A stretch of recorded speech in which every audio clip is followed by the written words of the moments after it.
Bom dia a todos. Vamos iniciar mais uma coletiva das estatísticas monetárias e de crédito. Aqui conosco Fernando Rocha, chefe do Departamento de Estatísticas do Banco Central, que fará uma apresentação e em seguida iniciamos com as perguntas. Fernando, bom dia. Bom dia, Adriana. Bom dia a todos. Bom começo de semana. Vamos começar na divulgação das estatísticas de crédito, pelo agregado mais amplo de crédito que nós temos na economia brasileira, que é o crédito ampliado ao setor não financeiro, que envolve, além do tradicional crédito bancário, também outras fontes de financiamento para o setor não financeiro no Brasil, que são a dívida externa e os títulos, né, no mercado de capitais.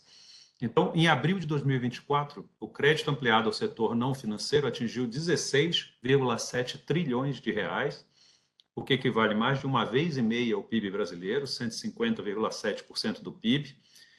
E nesse mês, o crédito ampliado cresceu 0,9%. Quando a gente olha para seus três componentes, os empréstimos, o mercado de títulos e a dívida externa, o principal responsável pelo crescimento do estoque do crédito ampliado ao setor não financeiro em abril, na comparação com março, o principal responsável foram os títulos de dívida, sejam eles privados, mas principalmente os títulos de dívida públicos, que aumentaram 1,5%.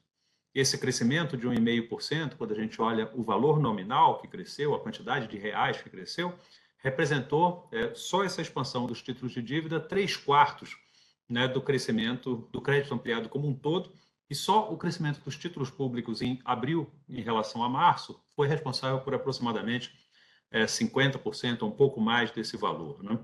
As duas outras modalidades também cresceram. O saldo da dívida externa cresceu 1% no mês, puxado principalmente pelos empréstimos externos, enquanto os empréstimos do Sistema Financeiro Nacional cresceram apenas 0,2%, né?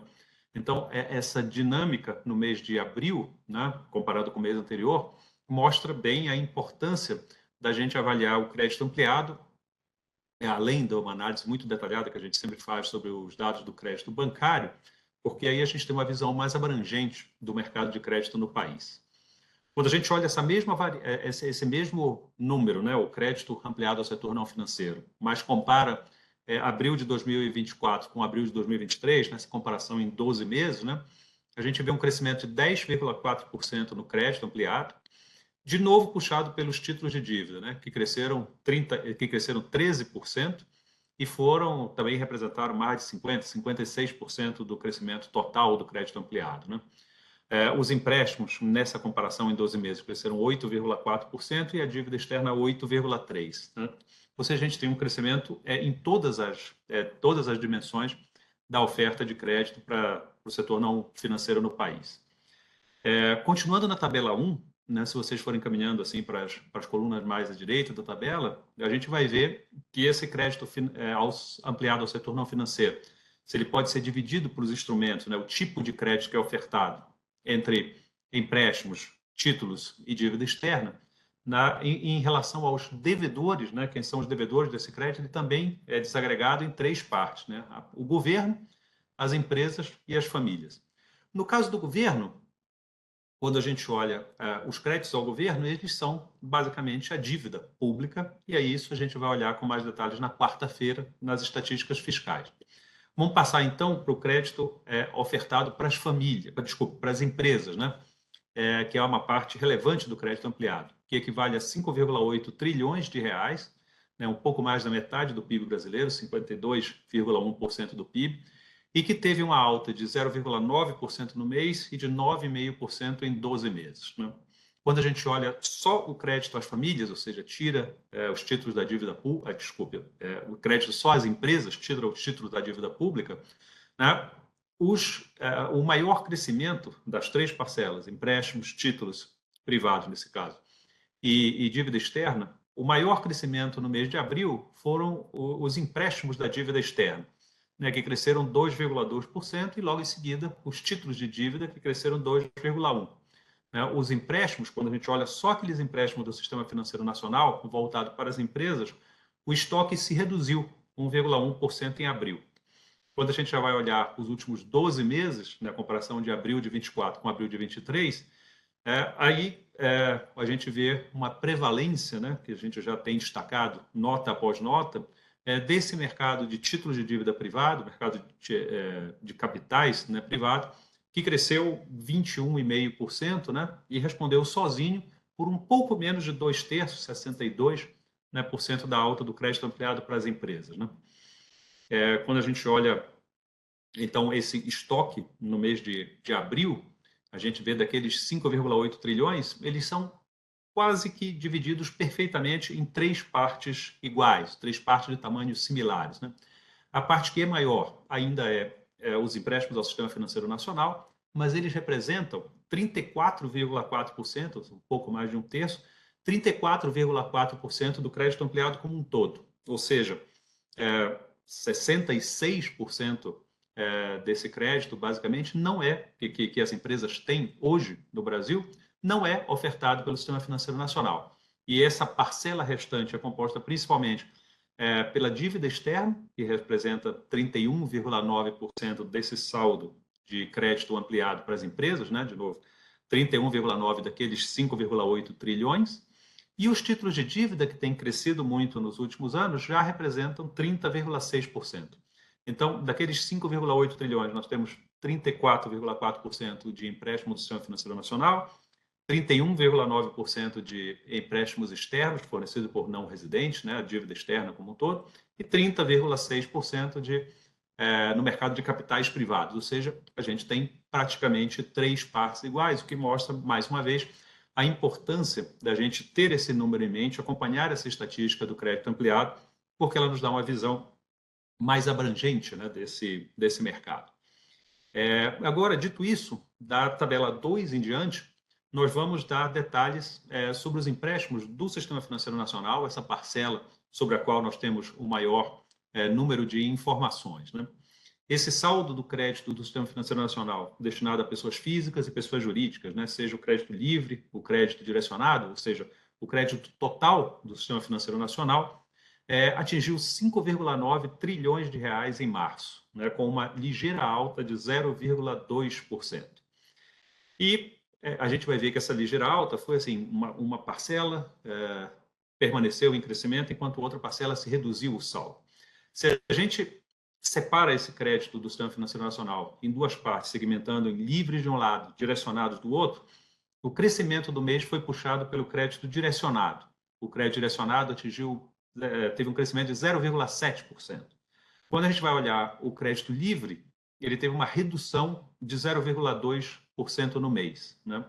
Como o crédito tem estado em expansão, né, nos últimos períodos, a gente vai olhar essa redução do crédito livre, né, com mais detalhe, mas já pode adiantar que ela vem do crédito a pessoas jurídicas, né, ou seja, a parcela do crédito livre destinada a pessoas jurídicas, e dentro da parcela do crédito livre destinada a pessoas jurídicas, de uma modalidade específica, né, o desconto de duplicatas e recebíveis, que tem um comportamento sazonal que todo primeiro mês de trimestre ele reduz em relação ao mês anterior. Ele teve uma intensidade maior, né, do que o esperado nesse mês, mas o básico desse movimento é um movimento sazonal.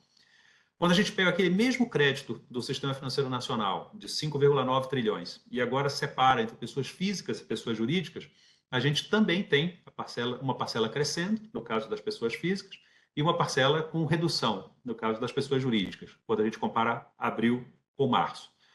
No caso das pessoas físicas, houve um crescimento de 0,9%, e no caso das pessoas jurídicas, né, uma queda dessa mesma magnitude, 0,9%. De novo, aqui, no caso das pessoas jurídicas, a gente tem que destacar o impacto, né, do comportamento sazonal da modalidade de descontos de duplicatas. Né? Quando a gente pega esse mesmo valor e analisa nos últimos 12 meses, ou seja, ele faz uma análise de um prazo mais longo e elimina esse conteúdo sazonal da variação em relação ao mês anterior, o crédito do Sistema Financeiro Nacional cresceu 8,7%. Isso foi o terceiro mês seguido de aceleração dessa taxa de crescimento. Né? A gente compara abril de 24 com abril de 23, abril de 24 é maior, a gente diz houve um crescimento. Mas quando a gente compara essa taxa de crescimento de abril, ou de março, ou de fevereiro, então, se essa taxa vem crescendo com percentuais maiores, nós dizemos que esse indicador, né, está em aceleração. E é isso que tem acontecido agora pelo terceiro mês.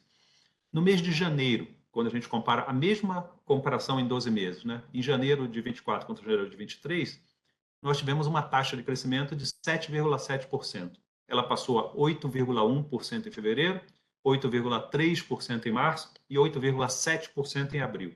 Ou seja, nessa métrica dos 12 meses, que elimina, por definição, o conteúdo sazonal, a gente tem a manutenção do crescimento do crédito e, nos últimos meses, uma aceleração recente, né? Como já tem 3 meses dessa aceleração, a gente pode começar a pensar em classificar que a gente teve lá um piso recente dessa taxa de crescimento, né, do saldo de crédito em janeiro deste ano, em 7,7%, de lá para cá aumentou, né, essa aceleração representou 1 ponto percentual. Quando a gente divide esse empréstimo, esse saldo do Sistema Financeiro Nacional em pessoas físicas e jurídicas, livre e direcionado, a gente vê, né, basicamente a repetição desse caso de aceleração, mas com algumas, né, diferenças, né? Então, quando a gente olha o crédito para pessoas físicas, a taxa de crescimento em 12 meses do mês de abril foi 10,9%. Também, igual no crédito total, uma aceleração agora pelo terceiro mês consecutivo, né? Lá em dezembro, janeiro, ele teve taxas igual a 10,4% e cresceu de lá para cá de 10,4% para 10,9%. Ou seja, enquanto o crédito total, essa aceleração representou 1 ponto percentual, aqui no crédito para pessoas físicas, né, teve uma aceleração de 0,5 ponto percentual. Quando a gente olha o crédito para pessoas jurídicas, essa taxa em abril do crescimento em 12 meses foi de 5,3%. E ela representou uma redução, né, uma desaceleração em relação a março. Março era 5,7%, reduziu para 5,3% em abril. Ainda é uma taxa maior do que a taxa lá de dezembro e janeiro, mas teve essa desaceleração na margem, com esse efeito que eu mencionei do descontos duplicatas, entre outros, claro, é um pouco mais acentuado do que apenas o fator sazonal. Já na separação entre livre e direcionado, no crédito livre, a alta foi de 6,2% nos 12 meses até abril, que teve a mesma taxa em relação ao mês anterior, e quando a gente compara com o piso recente, que foi também em janeiro, esse piso era de 4,8%. Então, a gente teve uma aceleração de 4,8% para 6,2% em abril, ou seja, 1,4 ponto percentual de aceleração. Só que no caso do crédito livre, a taxa na margem entre março e abril ficou a mesma, em 6,2%.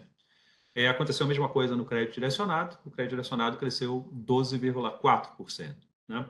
Então, se a gente pode somar assim, tirar um resultado, né, desse monte de números, né, é que o crédito como um todo do Sistema Financeiro Nacional, os seus saldos, eles tiveram uma aceleração nesse trimestre de fevereiro a abril, em comparação com o trimestre anterior. Né? O trimestre anterior, portanto, novembro, dezembro e janeiro, né, se encerra em janeiro e, em geral, teve o piso da série histórica recente. Né? E no trimestre seguinte, depois de janeiro, né, fevereiro, março e abril, teve uma aceleração que foi puxada pelo crédito livre, né? Tanto para pessoas jurídicas, mas principalmente para pessoas físicas. Né? Quando a gente passa para olhar não só o saldo, né, que é aquele estoque total do crédito que já foi concedido pelo sistema financeiro e ainda está nas mãos das empresas e famílias, mas a gente passa a olhar as concessões. As concessões são aquelas operações de crédito que foram contratadas no mês de abril, especificamente. Né? Quando a gente olha as concessões, ou seja, os novos créditos oferecidos no mês de abril, a gente faz o ajuste sazonal para comparar abril com março e descobre que em abril esse crédito, a quantidade de concessões, o volume de concessões foi ligeiramente menor em abril do que em março. Teve uma redução de 2,5% em função das operações, né, das contratações com as famílias, com as pessoas físicas, né, que se reduziram 2,1%. No caso das operações com as empresas, com as pessoas jurídicas, essa redução foi de 0,5%. E aqui a gente tem uma questão importante, né? Eu já mencionei esse efeito sazonal de redução de desconto de duplicatas e recebíveis. A gente vai ver quando chegar para olhar modalidade a modalidade, o tamanho que isso teve. Mas quando a gente vai nas concessões e faz o ajuste sazonal, ou seja, um procedimento estatístico, né, que elimina essas variações típicas de determinados meses do ano, né, essa operação, esse impacto, né, dos pontos duplicados, ele praticamente é eliminado. Mas ele não é eliminado de todo, né? A gente ainda tem um impacto na redução das concessões para pessoas jurídicas, né, de meio ponto percentual, e essa redução do desconto duplicadas acima, né, do que seria o padrão sazonal também tem um impacto aí, mas já bem mais reduzido, né? Quando a gente olha a mesma segmentação com ajuste sazonal entre direcionados e livres, os direcionados, as concessões do crédito direcionado permaneceram estáveis e as do crédito livre se reduziram 2,4%. Né? Quando a gente passa para olhar as concessões no período mais amplo de tempo, nos últimos 12 meses, a gente soma as concessões dos últimos 12 meses, ou seja, de maio de 23 até abril de 24, e divide pela soma dos 12 meses anteriores, aí a gente tem um crescimento das concessões de 7,8%, puxada por pessoas físicas, né, que cresceram 10%, enquanto as pessoas jurídicas cresceram 5,2%. É um resultado que me parece bastante consistente, né, com aquela evolução do crédito, do saldo de crédito. Né? O saldo do crédito para pessoas físicas cresceu 10,9% em 12 meses, as concessões para pessoas físicas cresceram 10%. O saldo do crédito para pessoa jurídica cresceu 5,3% em 12 meses, as concessões em 12 meses 5,2%. Então, são movimentos no mesmo sentido e de mesma magnitude. Né? Passando agora para a taxa de juros, né? A taxa de juros média do Sistema Financeiro Nacional, que é calculada a partir das contratações de crédito do mês, ou seja, esses mesmos números de concessões que eu apresentei há pouco, nós capturamos a informação, ela nos é fornecida pelas instituições financeiras, o volume dessas concessões e também a taxa de juros dessa concessão. Então, sabendo para cada modalidade de crédito, a quantidade de novas concessões que aconteceu e a taxa de juros média dessas concessões, a gente consegue, digamos assim, tirar médias de médias, né? E chegar a uma taxa de juros do Sistema Financeiro Nacional, que ela é calculada, portanto, para aqueles empréstimos que foram concedidos no mês de abril, com a média ponderada entre as diversas modalidades, entre as diversas instituições financeiras. Então, essa taxa média de juros das novas contratações permaneceu na sua trajetória de redução, que já vem de alguns meses. No mês de abril, esse percentual atingiu 28% ao ano, com redução de 0,2 ponto percentual no mês. Quando a gente olha em 12 meses, ou seja, esses 28%, comparado com a taxa de abril de 2023, essa redução foi de 3,9%. Né? Separando entre pessoas físicas e pessoas jurídicas, a taxa para pessoas jurídicas foi de 18,5% em abril, uma queda também de 0,2 ponto percentual. E aqui é um destaque interessante, é que essa redução nas taxas de juros para pessoa jurídica de 0,2 ponto percentual aconteceu apesar, né, do aumento sazonal dos juros no descontos duplicatas. Ou seja, o desconto duplicatas ele tem um efeito sazonal no mês de abril de redução no saldo e nas concessões, mas na taxa de juros esse efeito é de elevação. Então, mesmo com esse impacto, as taxas de juros para pessoas jurídicas se reduziram no mês. Quando a gente olha os juros para pessoas físicas, esses juros atingiram 32,7% ao ano no mês de abril, e eles ficaram praticamente estáveis, né? Tiveram uma ligeira redução de 0,1 ponto percentual. Né? Em 12 meses, essa queda é maior, né? 4,7%, aquela trajetória de redução que a gente vem apresentando, né, nota após nota, mas no mês de abril teve essa ligeira variação de 0,1 ponto percentual, que basicamente permaneceram estáveis. Né? Os spreads, que é a diferença entre o valor, digamos assim, que o custo que o banco incorre para captar recursos para poder emprestar e a taxa efetiva de empréstimo, né? Esse spread, então, é a diferença entre a taxa de aplicação e a taxa de captação dos bancos. Ele atingiu 19,2 pontos percentuais em abril, também com redução de 0,2 ponto percentual no mês e de 2,4 ponto percentual de redução em 12 meses. Né? Esse 19,2 ponto percentual é o menor spread da nossa série histórica desde setembro de 2022, quando ele estava em 19,1% ponto percentual. Se a gente olhar agora só as taxas de juros do crédito livre, ou seja, tirar o mercado direcionado, que tem regras para fixação das taxas, né? Olhando só para a taxa de juros do crédito livre, essa taxa foi equivalente a 40,4% ao ano no mês de abril, variou, também permaneceu basicamente estável, variou para cima 0,1 ponto percentual, né, 40,3% em março, 40,4% em abril. E aí teve, quando a gente considera só o crédito livre, uma elevação nos juros para pessoas jurídicas de 0,4 ponto percentual, né, chegou a 21,3%, né? Só aquela modalidade de descontos duplicados teve um aumento de 0,7 ponto percentual, influenciando esse aumento do crédito livre para pessoas jurídicas como um todo. Mas no crédito livre para pessoas físicas permaneceu a trajetória de redução, com uma queda de 0,4 ponto percentual para 53% ao ano, né? Então, quando a gente olha dentro do crédito livre para pessoas físicas e jurídicas, e a gente vai naquela tabela que acompanha o texto da nota para a imprensa e que fala na desagregação desse efeito de variação das taxas de juros em efeito taxa e efeito saldo, né? Efeito taxa, só lembrando, quando os bancos aumentam ou reduzem efetivamente as taxas que eles cobram para os seus clientes, e o efeito saldo é aquele efeito de tirar médias de médias, né? A gente tem lá modalidades mais caras e modalidades mais baratas. Quando as modalidades mais caras, se ela tem um crescimento maior, elas pesam mais na média, né? Então, mesmo que nenhuma instituição tenha aumentado suas taxas, esse efeito ponderação faz com que ela suba. Então, esse é o efeito saldo, né?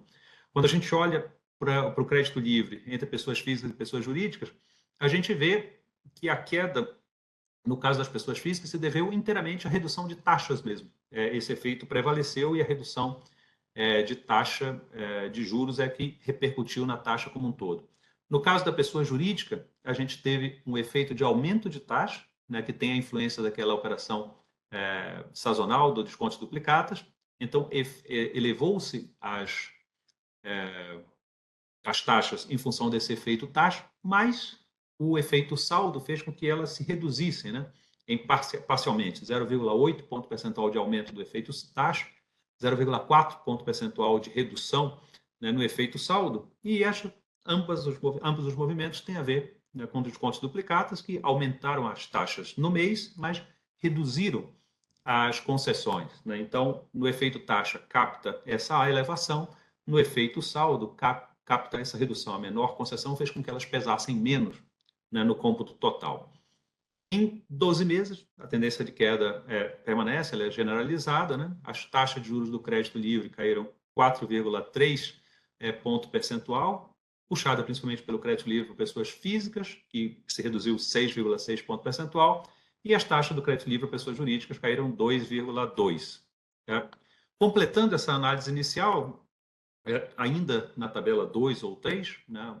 Pode acompanhar pela tabela 3, caminhando para as colunas mais à direita, a gente tem as taxas de inadimplência. Elas permaneceram estáveis em abril, em 3,2%, com uma redução, né, nos últimos 12 meses, abril de 24 contra abril de 23, de 0,2 ponto percentual. Se você olhar isso entre pessoas jurídicas e pessoas físicas, também houve estabilidade. A inadimplência para pessoas físicas foi 3,6%, para pessoas jurídicas 2,6%, nos dois casos estáveis no mês. Quando a gente olha o crédito livre, esse crédito livre tem uma taxa de inadimplência de 4,6% agora em abril, e desde dezembro de 23 a gente vem reportando as taxas entre 4,6 e 4,5, né? Também uma estabilidade nos últimos meses da taxa de inadimplência, mostrando uma inadimplência baixa e que parece bastante bem controlada, né? Bom, daqui para frente, eu queria chamar a atenção de algumas modalidades específicas que tiveram um comportamento que a gente acha relevante, né, no mês, começando analisar principalmente o crédito livre para pessoas jurídicas e para pessoas físicas, né? Começando pelas pessoas jurídicas, né, o desconto de duplicatas. Eu já mencionei algumas vezes, agora está na hora de mostrar os números, né? O desconto de duplicatas tem uma queda sazonal, que é de se esperar sempre no primeiro mês de um trimestre, né? A gente tem um efeito sazonal positivo que faz com que essas operações cresçam no final de cada trimestre, que é no caso, março, e tem o efeito contrário no mês seguinte, no caso em abril, com uma redução. Essa redução nos saldos foi de 11%, 11,2% no mês de abril, né, que é um movimento esperado, talvez uma intensidade um pouco maior, mas um movimento esperado. Se a gente olhar, ter uma impressão da magnitude, né, ter uma noção da magnitude desse efeito, o saldo total das operações de crédito nessa modalidade de descontos duplicatas, ela é por volta de 12% do saldo total do crédito livre para pessoas jurídicas, né? Com os dados de abril. Quando a gente olha essa variação, a queda desse saldo, em abril, ela foi de 21 bilhões, 21,3 bilhões. E a queda do crédito livre para pessoas jurídicas como um todo foi de 21 bilhões. Então, a magnitude que eu quero ressaltar é uma modalidade que representa 12% do saldo total, quando a gente olha em reais o quanto ela diminuiu, 21,3 bilhões, é da mesma magnitude da redução do crédito livre para pessoas jurídicas como um todo, de 21 bilhões.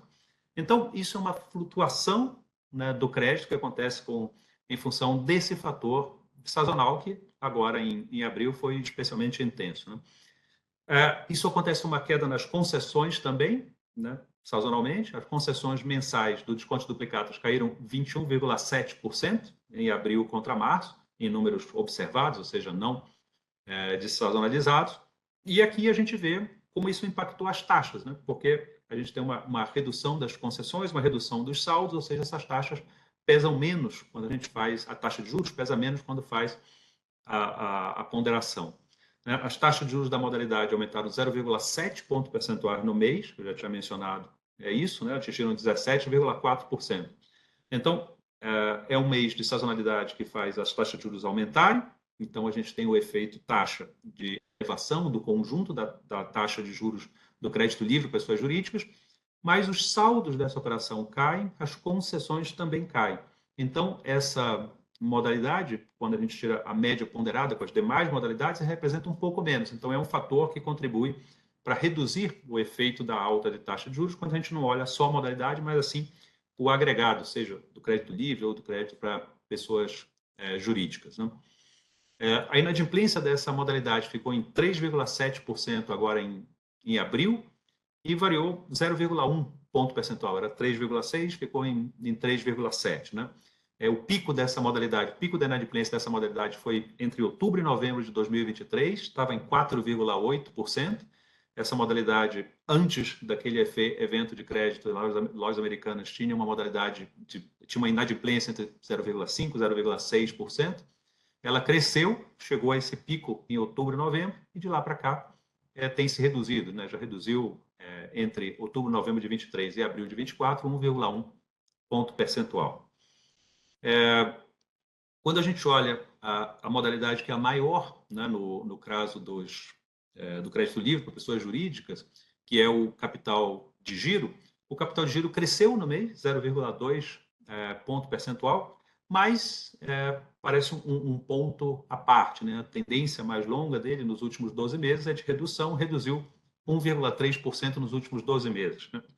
O aumento no mês foi devido ao aumento no estoque das operações com o crédito do capital de giro para operações de curto prazo, de até 365 dias, que cresceu 7,8%, né? A gente sempre menciona aqui, quando a gente olha uma redução dos saldos em 12 meses de 1,3%, enquanto o crédito como um todo, né, livre para pessoas jurídicas, continua crescendo, né, a gente tem uma tendência de olhar as operações do mercado de capitais privados e dizer assim, tem um conjunto de empresas que está conseguindo duas alternativas de crédito, né, seja no crédito do Sistema Financeiro Nacional, seja na colocação de títulos próprios no mercado de capitais privados, e uma parte, assim, isso explica essa redução nas operações de capital de giro. Não é que essas empresas tenham dificuldade de captar, mas pelo contrário, que elas têm outras fontes, né, para captar esses recursos. Ainda no capital de giro, as concessões se reduziram no mês, 11,5%. Né? Também se reduz, quando a gente olha os 12 meses, também tem uma queda de 6,6%, né, destacando a especificidade dessa modalidade e essa comparabilidade com o mercado de capitais privados. As taxas de juros subiram no capital de giro, 0,8 ponto percentual, chegaram a 20,5% ao ano em abril, né? Mas, quando a gente olha no prazo mais longo, a tendência é a mesma, tendência de redução, caíram 2,7 ponto percentual nos últimos 12 meses. Outras modalidades, só para destacar um crescimento, sem dar muitos detalhes, os saldos de operações de antecipação de contratos de câmbio, né, AC6, uma modalidade bastante tradicional de financiamento das exportações brasileiras, cresceram 9,4% no mês de abril, e a modalidade de repasses externos cresceu 5,6%. Né? Então, acho que com isso a gente tem um quadro das operações com pessoas jurídicas.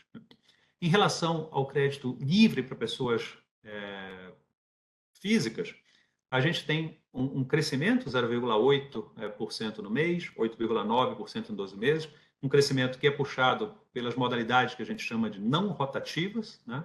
Que são aquelas modalidades que têm prazos mais longos e taxas menores, né? E isso é uma boa qualidade para o crescimento do crédito, ser mais dependente de modalidades não rotativas. Nesse mês de abril, especialmente a aquisição de veículos e o crédito consignado, né? Mas, em abril, o saldo das modalidades rotativas também cresceu, né? Seja no cartão ou no cheque especial.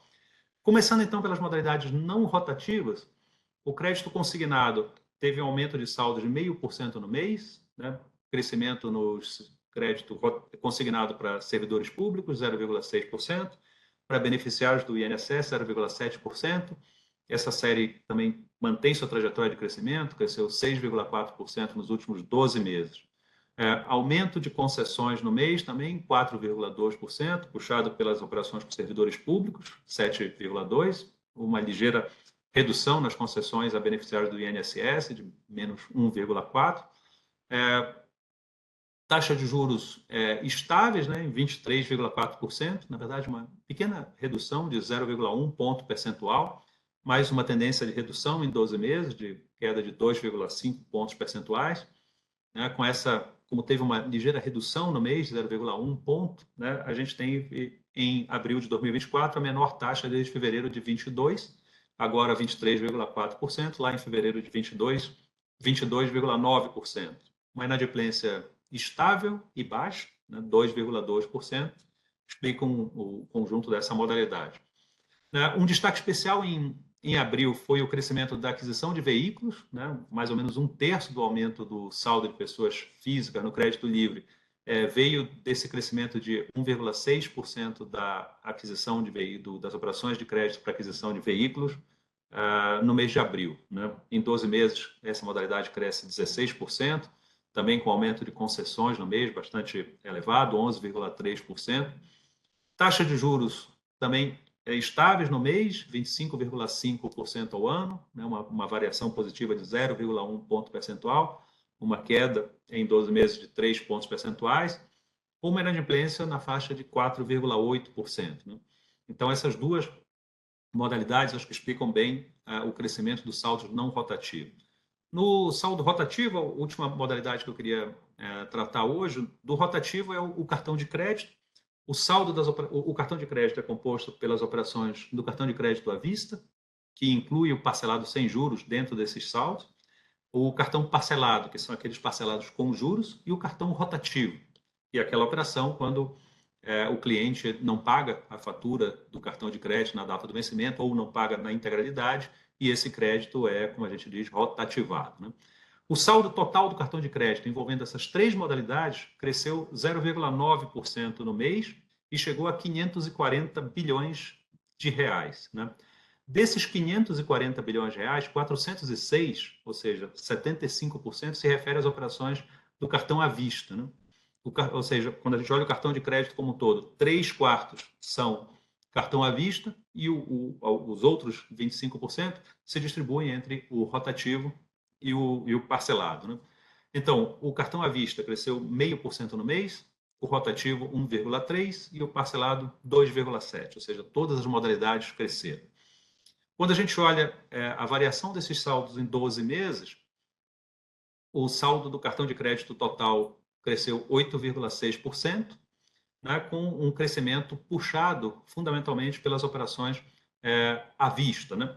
Ou seja, se esses 8,6% de crescimento do saldo do cartão de crédito no mês, eles representaram 43 bilhões de reais. Se a gente olhar o crescimento das operações à vista, ela cresceu 45,9 bilhões de reais. Então, nos últimos 12 meses, a gente teve um crescimento dos saldos do cartão exclusivamente por conta do cartão à vista, enquanto nas outras duas modalidades, o cartão rotativo e o cartão parcelado, a gente teve o que a gente pode chamar assim com alguma liberdade de uma troca de saldos, né? O saldo no cartão rotativo ele caiu 16%, 16,6%, e o saldo do parcelado aumentou 14,8%, né?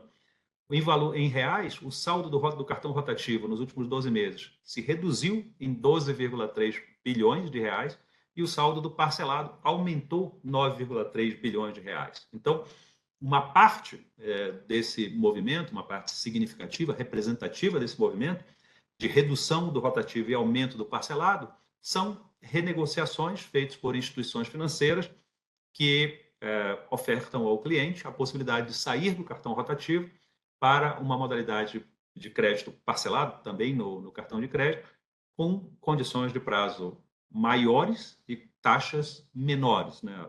A taxa do parcelado deve ser alguma coisa como um quarto do rotativo. É alta, mas bastante abaixo do rotativo, né? Se a gente olha esse efeito dentro do rotativo, né, ele tem um pico, o saldo do rotativo em fevereiro de 2023, né, era 84 bilhões, e agora ele está próximo de 60, ou seja, teve uma redução, né, de fevereiro de 23 a abril de 24, em 14 meses, uma redução de 23 bilhões, ou 27% nos saldos, o que é uma redução importante e uma boa parte vinculada a essa negociações feitas pelas instituições e os clientes, né? Quando a gente olha as taxas de juros, a gente entende melhor a razão para a necessidade dessa negociação. A taxa de juros do cartão rotativo chegou a 423,5% ao ano em abril, o que é uma taxa elevadíssima e que explica por que os clientes, né, as pessoas devem se afastar ou fugir o máximo que possam dessa modalidade de crédito, porque é uma modalidade emergencial, né? A recomendação, então, é que as pessoas façam o possível para pagar suas faturas no prazo. Caso isso não seja possível, a gente sabe que às vezes tem eventos, né, que tornam isso impossível, que a pessoa consiga ficar o menor tempo possível dentro dessa modalidade, dias, se possível, semanas, não mais do que isso, e se não conseguir pagar a sua fatura, procure a sua instituição financeira ou outras instituições financeiras, né, para renegociar essa dívida e sair, né, do cartão rotativo. Ainda falando de cartão de crédito rotativo, vocês sabem que a partir de fevereiro o Banco Central passou a divulgar um novo indicador estatístico dessas operações, das dívidas, né, no cartão de crédito rotativo, que esse novo indicador vem da Lei 14.690, aprovada em outubro de 2023 e que entrou em vigor no comecinho, nos primeiros dias, né, de 2024. Ela foi regulamentada por uma resolução do Conselho Monetário Nacional, número 5.112, de dezembro, né, do ano passado, também entrou em vigor em 3 de janeiro. E, rapidamente, essa lei e essa resolução determinam que um cliente de uma instituição financeira que entre no cartão rotativo, a dívida que ele tem nesse cartão rotativo, no caso ele não paga suas parcelas, a dívida que ele acumula no cartão rotativo, ela só pode acumular até que ela chegue num valor igual ao valor da dívida original. Ou seja, se ele tinha uma dívida de R$1.000 no rotativo, ele pode ir acumulando juros nessa dívida mensalmente, mas esse acúmulo de juros não pode ultrapassar de R$1.000, somando juros e encargos, né? Porque não interessa a qual taxa de juros a instituição cobre, quando esse valor da dívida acumulada, dos juros não pagos acumulados, chegar no valor total da dívida, tem que parar o acúmulo de juros. Então, como essa operação entrou em vigor como essa legislação entrou em vigor em 3 de janeiro, a partir de fevereiro, com dados de janeiro, o Banco Central passou a divulgar um indicador próprio para o acompanhamento estatístico, né, e econômico dessa legislação, que é o seguinte: nós selecionamos 15 instituições financeiras que representam aproximadamente 80% desse mercado de cartão rotativo e parcelado, cartão com juros, né? E pedimos para eles que façam o seguinte, né? A cada final de mês, eles apurem todos os clientes que têm dívida nas modalidades de cartão rotativo e cartão parcelado com juros. Depois de apurar todos esses clientes que têm dívida, eles têm que apurar o total dessa dívida, não importa quando ela foi contratada, desde que seja depois de 3 de janeiro, o total dessa dívida e comparar esse total com a dívida original. Os bancos têm que fazer isso para todos os seus clientes. Quando eles chegarem nesse valor, eles têm o valor total da dívida original, o valor total dos juros acumulados até aquela data, nesse caso 30 de abril, divide um para o outro para fazer a proporção, ordena do menor para o maior e informa para o Banco Central dentro de toda essa esfera, os percentis 25, 50, 75 e 99. A gente vem divulgando isso. Essa é a quarta divulgação, agora com os dados até 30 de abril. Né? Nos resultados que estão divulgados hoje, vocês podem achar esse resultado no texto que acompanha a nota para a imprensa. Ele está lá na página do Banco Central em estatísticas, notas econômico-financeiras, estatísticas monetárias e de crédito, e aí no texto, no próprio HTML, vocês vão achar essa tabela. Ele tem instituição por instituição e os dados de janeiro, fevereiro, março e abril, né, nessa série, percentil 25, 50, 75 e 99. O que a gente pode comentar agora sobre esses dados de abril? Em primeiro lugar, quando a gente olha para o extremo da distribuição, né, o percentil 99, ou seja, aqueles que têm um valor de dívida mais alto, um valor de juros e encargos mais altos em relação à dívida original, essa série apresenta o comportamento esperado, porque ela vem crescendo, né? Ou seja, cada período que passa, aqueles clientes que não conseguiram pagar suas dívidas, eles vão tendo uma parcela cada vez maior de juros incidentes sobre ela, uma taxa mensal de juros incidentes, né? Do primeiro mês, do segundo mês, do terceiro, agora no quarto. Então, faz com que eles cresçam o seu endividamento, né? Se a gente tirar uma média desse percentil 99 das 15 maiores instituições, a gente vai ver que esse percentual era 21% em fevereiro, passou para 35,3% em março e agora em abril está em 42%. Então, acho que esse é um primeiro resultado que a gente pode olhar desse novo indicador. Então, na média dessas instituições, ele tem se comportado como esperado, tem acumulado uma dívida crescente, né? Um conjunto, um total de juros e encargos crescentes em relação à dívida original, mas ainda está longe daqueles 100% que são o teto definido pela lei. No segundo ponto que a gente pode observar dessa tabela, o primeiro a gente agregou esses resultados, o segundo a gente vai olhar eles desagregadamente, né? O mercado, então, de cartões de crédito, como qualquer modalidade, ele tem diversas taxas de juros, né, entre as diferentes instituições financeiras. Se vocês olharem a página de taxa de juros por instituição financeira do Banco Central, vocês vão ver lá diferenças muito grandes entre taxa de juros para as instituições financeiras, e eles têm também diferenças entre as taxas de juros dentro da mesma instituição financeira para diferentes clientes. Tem diferentes clientes com melhor perfil, clientes com pior perfil, com taxas de juros diferentes. Então, isso se expressa nessa tabela, também olhando o percentil 99, como uma dispersão nas taxas de juros. Né? De novo, no primeiro comentário a gente botou a média, né? Agregou as taxas. Agora a gente vai olhar a dispersão, desagregando as taxas. Né? Então, no percentil 99, seja por diferentes taxas de juros que as instituições praticam, diferenças entre o perfil de clientes em cada instituição, ou diferenças de modelo de negócios, né, como as instituições estão tratando os seus clientes do cartão rotativo, a gente tem no percentil 99 um indicador que varia entre 18,4% para uma instituição e 65,2% para outra. De novo, esses números não são estrito senso comparáveis, porque se referem a clientes de instituições diferentes, em condições diferentes e com perfis diferentes, mas isso mostra como esse mercado, né, de cartão é diverso. Né? Em terceiro lugar, o último comentário é que se a gente olhar para o outro extremo da distribuição, o percentil 25, nós vamos ver uma estabilidade. A gente já tinha destacado isso no mês de março. Né? Cada vez esse percentil 25 vai sendo alimentado com as novas operações de crédito, as novas dívidas nessas modalidades, que elas em geral, têm um prazo mais curto, né? Então, elas ficam no extremo menor da distribuição, as dívidas anteriores, uma parte dela vai sendo quitada e tudo. Então, para esse perfil, não só, para esse percentil, não só a gente tem uma estabilidade nos valores, passando de fevereiro para março, de março para abril não aumentou muito entre as instituições financeiras, e todas elas têm um valor acumulado de até 5%. Tem uma única, das 15, tem uma única instituição que tem valores acima de 5%, na faixa de 8%, mas, então, a gente tem nesse extremo inferior da distribuição uma estabilidade, juros que não crescem muito e me parece que vão ficar nessa taxa nas outras divulgações, né?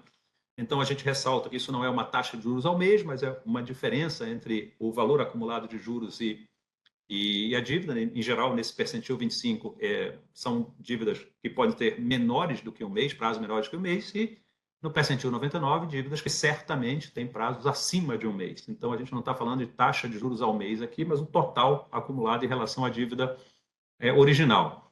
Então, acho que consegui deixar claro, eu espero pelo menos, o objetivo desse novo indicador, uma forma de fazer um acompanhamento econômico, né, do disposto na Lei 14.690, na Resolução 5.112 do Conselho Monetário Nacional, e também deixar evidente que taxa de juros, que está na nota para a imprensa é uma coisa, são taxa de juros ao mês calculadas sobre as novas contratações de crédito realizadas naquele mês, e esse indicador, que é o total dos juros e encargos acumulados dividido sobre a dívida original, não importa em que mês a dívida tenha sido contratada, importa que ela ainda esteja com parcelas não pagas na data de referência, que neste mês foi 30 de abril. Bom, com isso eu encerro aqui os pontos que eu tinha planejado trazer e devolvo a palavra aí para a Adriana organizar eventuais perguntas que vocês possam ter. Muito obrigado. Obrigada, Fernando. Quem quiser fazer alguma pergunta, é só clicar na mão que está na tela disponível e, quando chamado, por gentileza, se apresentar nome e veículo que representa. Vamos iniciar com Gabriel, Fernando. Gabriel, bom dia.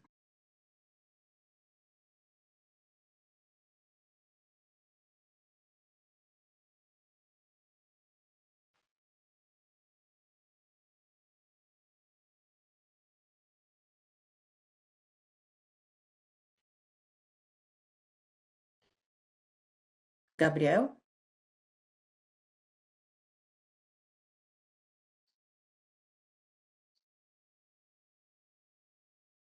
Pessoal, estão me ouvindo agora? Agora sim, bom dia. Beleza, bom dia. Bom dia, Adriano. Bom dia, Fernando. Gabriel Shinohara do Valor. Duas perguntas, Fernando. Se puder falar um pouquinho mais sobre esse movimento das taxas de juros do spread que vem caindo, um pouquinho mais dos fatores, né? Se é a Selic caindo mesmo, se tem mais alguma coisa por trás disso. E nessa questão dessa tabela nova, tem alguns casos em que o percentil 99 ele caiu, né, em relação a março, em algumas instituições. Eu queria saber se isso tem a ver com renegociação, enfim, tem clientes passando por parcelado ou passando para outras modalidades de crédito. Obrigado. Opa, muito obrigado pelas perguntas, Gabriel. Vamos, primeiro começando com uma tabela nova, né? O indicador do cartão rotativo e parcelado com juros, né? Em geral, a gente chama isso aqui de muro inglês, né? Que é um limite para o acúmulo de juros e encargos sobre aquele valor, em relação àquele valor original. No caso definido aqui é 100%, né? Tem algumas, isso que você destacou, né? O percentil 99, ter uma redução, ele é meio contraintuitivo. Então, o que a gente, em tese, esperaria no percentil 99? A instituição tem um conjunto de clientes que usam cartão de crédito. Uma parte deles não pagou a fatura na data ou contraiu operações de parcelado com juros, né? Então, é nesse universo que a gente está olhando, né? Esquece o total dos clientes do banco, a gente está olhando para esse conjunto que não pagou a fatura no vencimento e rotativou o crédito ou que fez uma operação de parcelado com juros. Esses caras, cada um deles tem uma taxa de juros diferente, né, que incide sobre a sua, que é definida lá na contratação do cartão. Então, passou o primeiro mês, vamos supor que você tem uma taxa de 10% ao mês, né? O cara estava devendo 1.000, passa a dever 1.100. Então, dividindo esses 100 pelos 1.000, você tem lá 10%, e esse valor que é reportado na tabela. À medida que o tempo vai passando, né, no segundo mês você tem mais 10% em cima desse valor, então aqueles 1.000 que eram 1.100 passa a ser 1.210 e assim de forma crescente, né? Então, eles vão ficando com 10% no primeiro mês, 21% no segundo e assim crescendo. A expectativa, portanto, é que, dentre aquele conjunto dos clientes que rotativaram o seu crédito, que é uma parcela do conjunto total, uma subparcela, um conjunto menor deles, não consegue pagar a sua dívida no primeiro mês, no segundo mês, no terceiro, e assim por diante. Se isso efetivamente acontecer, a gente vai ver esse percentil 99 crescendo mês a mês, porque ele vai a gente está no quarto mês de divulgação dessa estatística, né, referente a 30 de abril, então ele vai crescentemente tendo no perfil 99 aqueles clientes que estão há mais tempo no cartão rotativo. E que, se for o mesmo cliente desde 3 de janeiro lá, ele vai ter agora 4 taxas de juros ao mês incidindo sobre essa dívida. Então, a expectativa, né, à primeira vista, o que a gente esperava é isso, então esse 99 vai crescendo, mas em algum momento, né, a gente já tem algumas instituições acima de 60%, passando mais alguns meses, ela, se for o mesmo devedor, vai chegar lá a 100 e vai travar ali, não pode aumentar mais do que isso.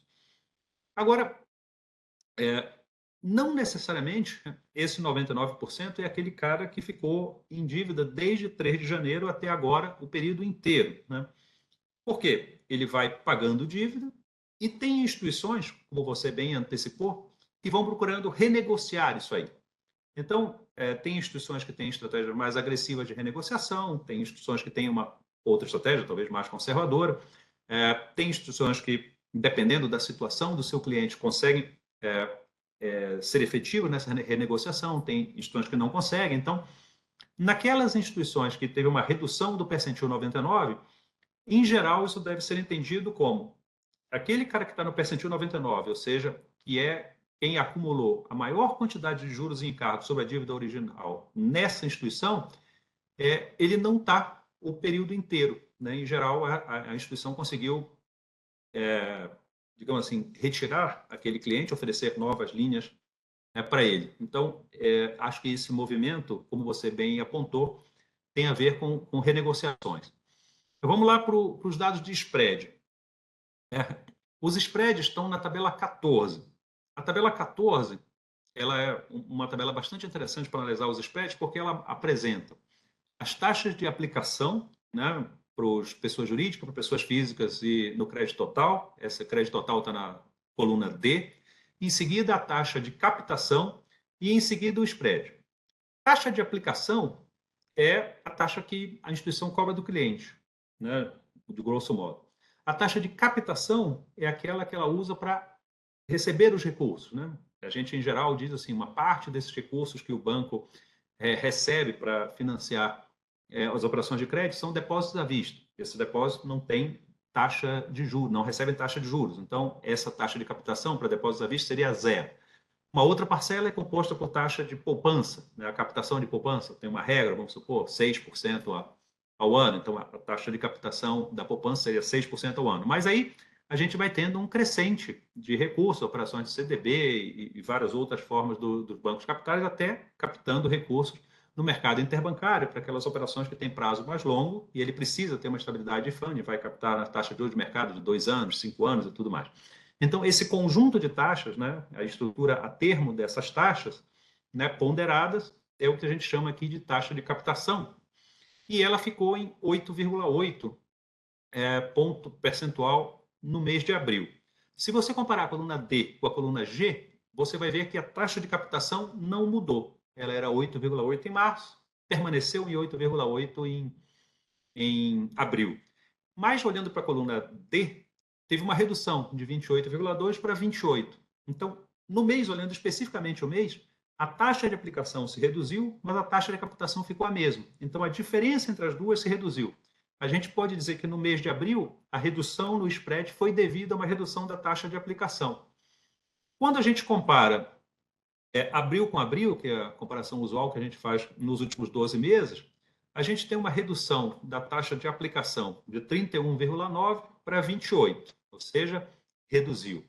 A taxa de captação também se reduziu, era 10,3% lá em abril do ano passado, passou para 8,8% em abril deste ano.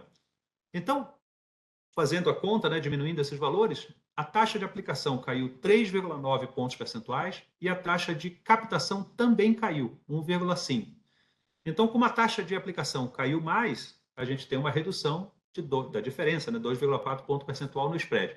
Também nesse caso, a queda na taxa que os bancos cobram dos clientes foi maior do que na que eles captam, né? Mas ambas caíram quando a gente olha 12 meses. E esse movimento tem a ver com o ciclo de política monetária, que foi o que você destacou também. Adriano. Bom, eu tinha devolvido a palavra para a Adriana, mas eu acho que ela caiu, não estou vendo aqui na lista. Então, eu diria que, aparentemente, não temos aqui no chat nenhum jornalista levantando a mãozinha, nenhuma pergunta por escrito.